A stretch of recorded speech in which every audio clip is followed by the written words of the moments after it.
با سلام خدمت همراهان گرامی، امیدوارم که حالتون خوب باشه. در ادامه مبحث کندل شناسی امروز با خانواده دوزیها در خدمتتون هستم. خانواده دوزیها تقریبا از 7 تا نوع کندل مشخص میشه. دوزی استاندارد، دوزی پایه بلند، دوزی سنجاقک، سنگ گبر، دوزی خط تیره، دوزی صلیب و صلیب معکوس. دوزیها معروفم به تغییر روند، یعنی اگر هر یک از این دوزیها کندل‌ها که در انتهای مثلا روند صعودی شما فرضاً یک مقاومتی رو در نظر گرفتید، خب میگید اینجا سهم مثلا تو قیمت 2000 تومان مقاومت داره.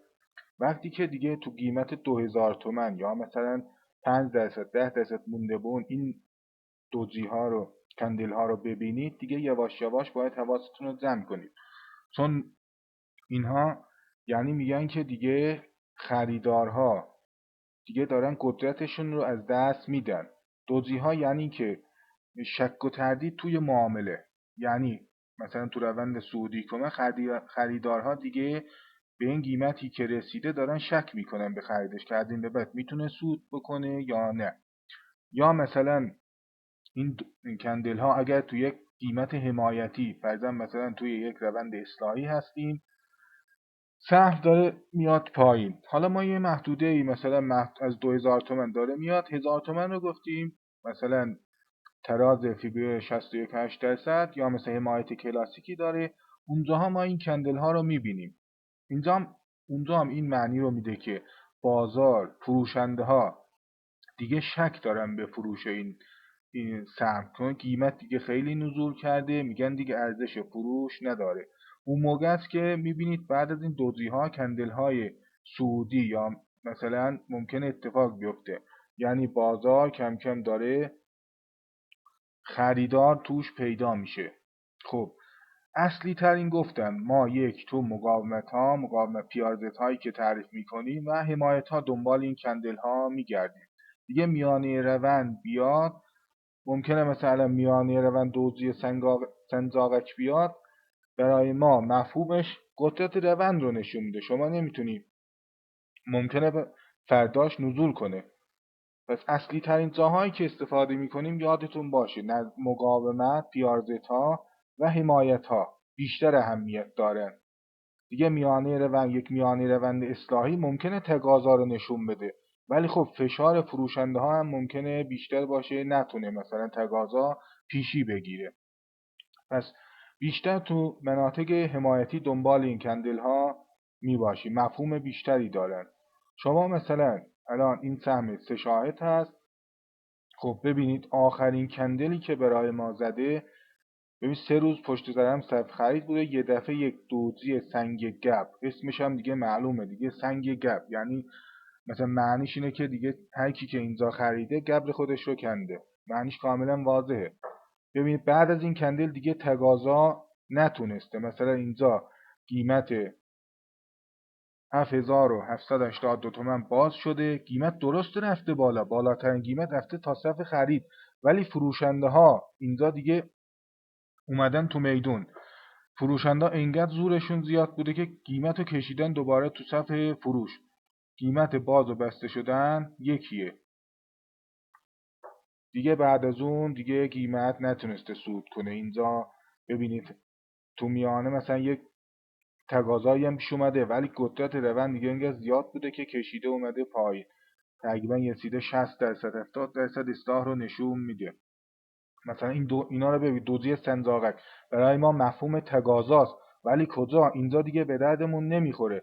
اینجا اگه مثلا بیایم بگیم آقا حالا این دوزی سنجاقک از صف فروش تا صف خرید، ولی ریسک بالایی داره، شما نمیتونی با توجه به این دوزی بگی که این رشد میکنه، چند درصد اومده 15 20% رشد داده یهو قفل صف فروش، پس خیلی خطرناکه. شما فرضاً هم اینجا میخوایم دیدید جمع شد، دیگه حد ضررتون رو باید بذارید تا این کندل، یعنی اینجا رو باید حد ضرر، یعنی اگر خروج نزنید ممکنه گیر کنید توی سهم. یا مثلا اینجا میانه روند هست، اینجا مثلا قدرت روند چون قدرت تقاضا هست، نشانش قدرت روند هست. پس دزدی ها رو بیشتر تو مناطق حمایتی مقاومتی بیشتر بررسی کنید. اینجا برای ما خیلی مهمن، تو میانه های روند زیاد مهم نیستن. شما اگر مثلا ببینید اینجا وقتی یک اصلاح شارپی رو اومده اینجا مثلا تو محدوده مثلا رنج افتاده، اکثرا دوجی هستن کندل ها. اینا دیگه یعنی فروشنده ها دیگه فروش براشون فروش مثلا معنی نداره. اونایی که حالا خیلی مثلا دیگه ترسیدن دارن میفروشن، کم کم کندل ها تبدیل میشن به کندل تقاضا. یه چند روز پشت اینجوری که میره دیگه تقاضا زیاد میشه، این دوزی است. بعدش کندل 2 تا کندل سعودی خوب زده، بعد دیگه یواش قیمت داره میکشه بالا. اینجا اومده سعودی شده روند. اکثرا اگر ببینید توی سگوها دودزی ها نقش مهمی دارن.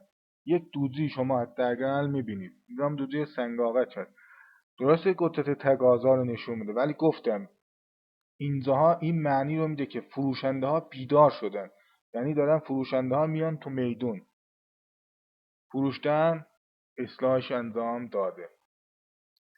اکثرا هم توی مثلا کفهای حمایتی این دودزی ها رو بیشتر میبینید. تو کفهای حمایتی دودزی صلیب هست بیشتر دیده میشن. این دودزی خط تیره مع همون صفحه خرید صفحه فروشه که بیشتر تو بازار ایران مثلا میتونه اتفاق بیفته، چون بازار فرکس دامنه نوسان نداره. خیلی سخته اینجور مثلا دودزی رو بتونید پیدا کنید، ولی تو ایران پر و پیمونه.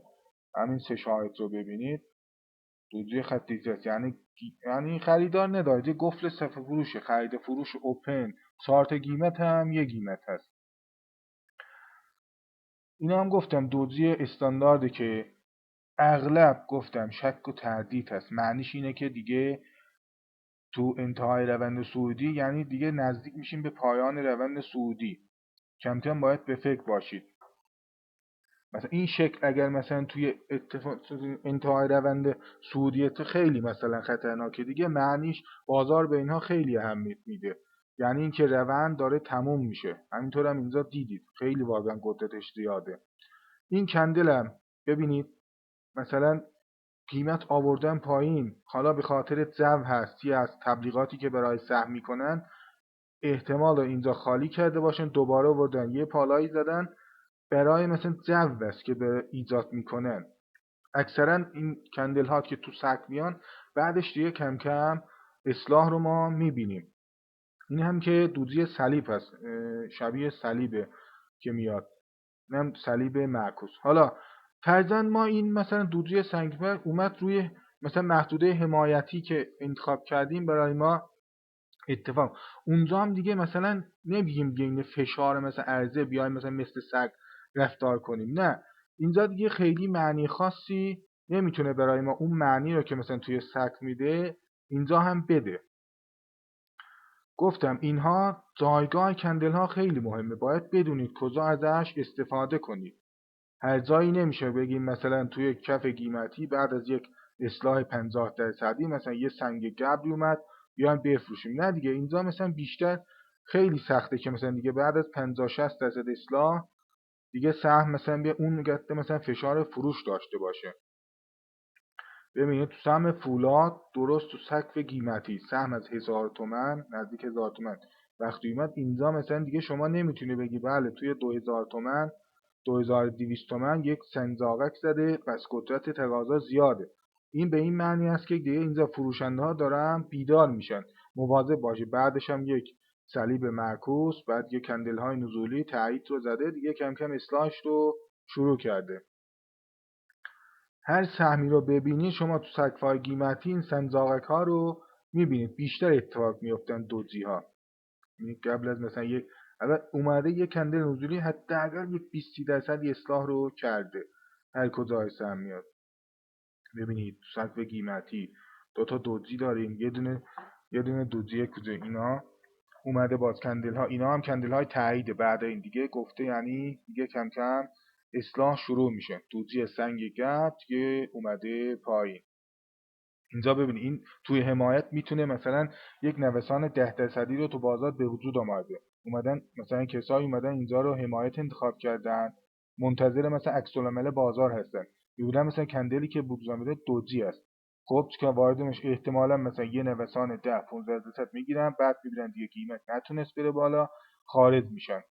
اینا خیلی ما بازار مثلا چشمشون به اینا که خیلی از دفعه گفتم با کندل شناسی نوسان میگیرن. تو فارکس خیلی الگوهای کندلی رو برای خودشون خیلی مهم میدونن. خب شما باید هر چیزی رو که یاد میگیرید باید تمرین کنید. بگید چارت ها رو باز کنید، سقف ها، کف ها، این کندل ها رو پیدا کنید، امتحان کنید، ببینید بعد از این کندل دوجی مثلا چه اتفاقی افتاده، چه عکس العملی بازار نشون داده، رفتارشناسیش رو پیدا کنید. تو چارت شاید مثلا تو بعضی چارت ها اصلا عکس العملی نشون نده، ولی بیشتر اینها گفتم توی بازار تغییر روند رو نشون میدن. شما توی روند نزولی مثلا گفتم یه قیمتی حمایتی که پیدا میکنید اونجا بیشتر حواستون باشه. تو سطح قیمتی هم دیدیم که بیشتر سنگ و گبر و اینا که وقتی اتفاق میفته دیگه قیمت نمیتونه بره بالا.